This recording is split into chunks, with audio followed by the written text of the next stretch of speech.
Hello, everybody, and welcome to our video here. I'm Dwayne McDaniel. I'm developer advocate at GitGuardian. Hi, I'm Arnaud. I'm the lead of the machine learning team at GitGuardian. We're here today to talk about the risks of RAG, secret sprawl and systems using Retrieval Augmented Generation. And if you don't know what that means, that's what this video is all about. We're here to walk you through it. And Arnaud, this is something that you've been studying for quite some time. So let's just start highest level. What are we talking about when we're talking about these systems? What systems are we talking about? I've been studying this because both of the context of GitGuardian and also the fact that we are actually working on this kind of system.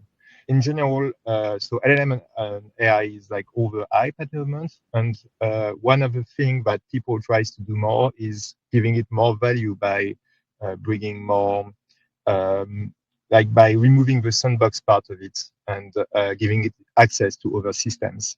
And so in a way for us, it's connecting the AI to all these systems. For example, your knowledge base, your chat interface, your messaging system, your emails, and all those things is what brings value to your company.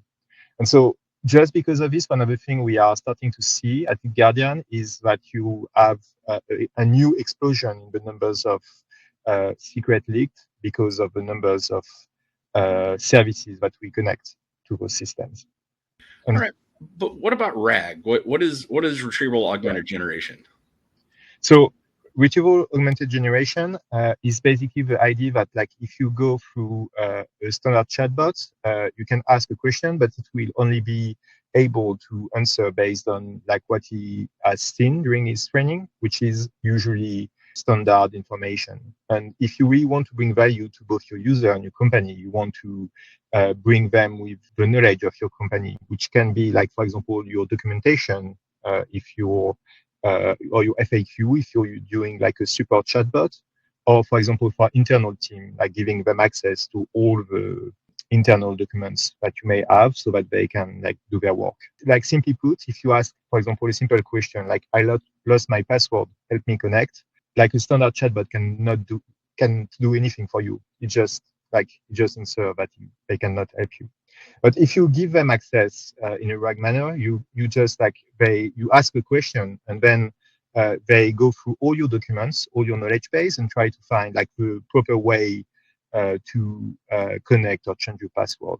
And so this knowledge from your company is just bring into the prompt so that your chatbot can actually answer your question. And so Retrieval Augmented Generation is it's just the most common use case of LLM, and most companies are actually deploying them because it's really simple and it's really impactful.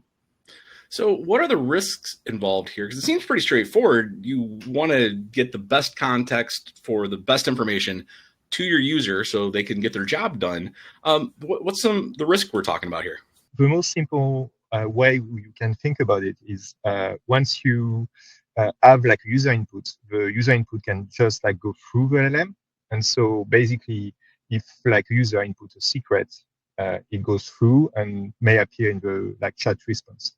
And this is the most simplest thing. And in most situations, you really don't care that much about it because it's often non-standard things. It's just user credentials.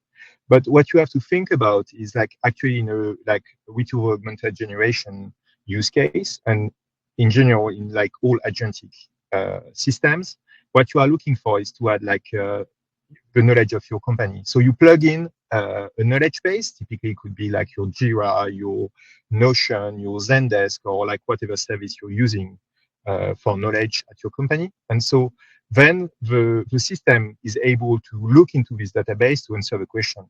And the first thing that may happen is if you leak any secret into the database, then the LLM itself may have it add it to its prompt and is able to leak it. In a way, you just plugged in a system that make the database searchable, and it could be leaking all the knowledge, but also all the secrets. This is one of the simplest danger because in most situations it happens because somebody ask a question and they just get this randomly.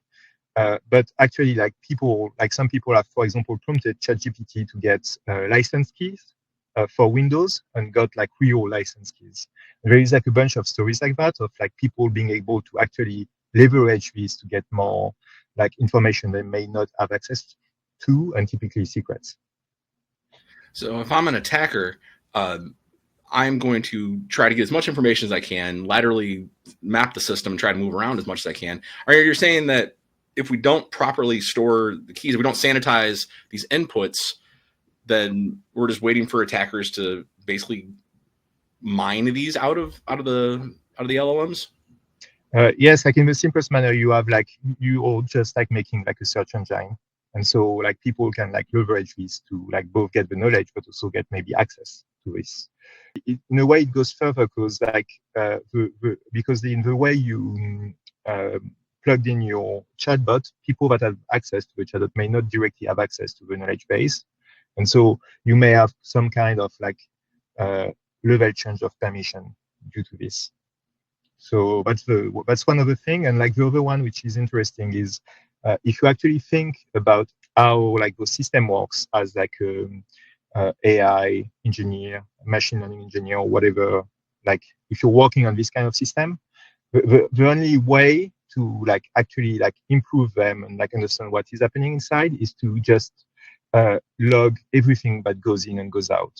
And so one of your main objectives when you set up this kind of system in production is to actually have like feedback and so store both inputs and outputs. And so then once this happens, like anything that leaks both from the user or from the knowledge base will be logged into your database for later improvement.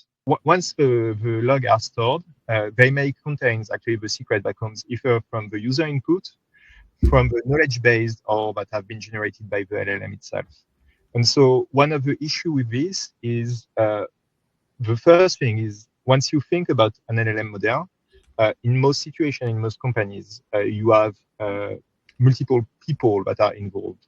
So typically, most companies tend to use like a third-party provider, and this third-party provider is incentivized to do the same thing. So they will do their logging to get the input and the output to be able to monitor or to answer to maybe security issues and stuff like that. Secondary, like in most like company, you have like people that actually develop those, and they have to store this because that's their only way to work on like improving the system. And you have to think about like the fact that like most companies actually develop this as like a proof of concept and give them like a lot of access. So you have to think about the fact that like suddenly like a lot of people in your company may have access to your knowledge base, may not be like properly like trained to like have your like their database or their logs properly secured, and they also don't really have the time to do it because they want to prove something really fast. And so then you have your secret that may be into your knowledge base leaked everywhere into like less secured systems or in the personal computer of the developers. And the other kind, like the third kind of entities you usually have that may have a reason to log those are typically, if you're a big company, you like most likely have like a AI governance entity that just like try to centralize and be like the main entry point for your LLM. And so this one kind of act in the same way than the third-party provider. So in most situations, you have those three places where your secret may leaks due to just like basically copying everything that is in your knowledge base into another system. And that all sounds a little terrifying until you realize you're not alone out there in this fight against secret sprawl in the world of agentic AI. You know, GitGuardian is here to help. This is actually something that we've been studying for quite a while. And everything we talked about today, we're trying to address with our non-human identity security platform, NHI, as we say around here, but really see that in two parts. Secret security, which everybody's known and loved GitGuardian for years, and NHI governance, which is our newest offering, and we're happy to help people figure this stuff out. So getting secrets out of those internal documents in the first place, absolutely. That's scrub any source that you're going to connect up, be that Jira, Slack, Confluence, your code base, but then also the insight into are they being properly stored? Are they being properly rotated? That's the governance side. Are they only being accessed by the correct environment? And ultimately with the logs, well, you need to sanitize those. And well, how else do you sanitize them but look for plain text secrets in them? I think one of the things that people have to think about is it's not only like secret leaked into code, it's like secret leaked into like other sources. And like basically one of the things you're going through is like leaking your secrets everywhere. And then copying them somewhere else. So that's one of the like bigger danger that is kind of a new threat in a way. Thanks very much for tuning in today. And remember, GitGuardian is here to help you with all your NHI security needs.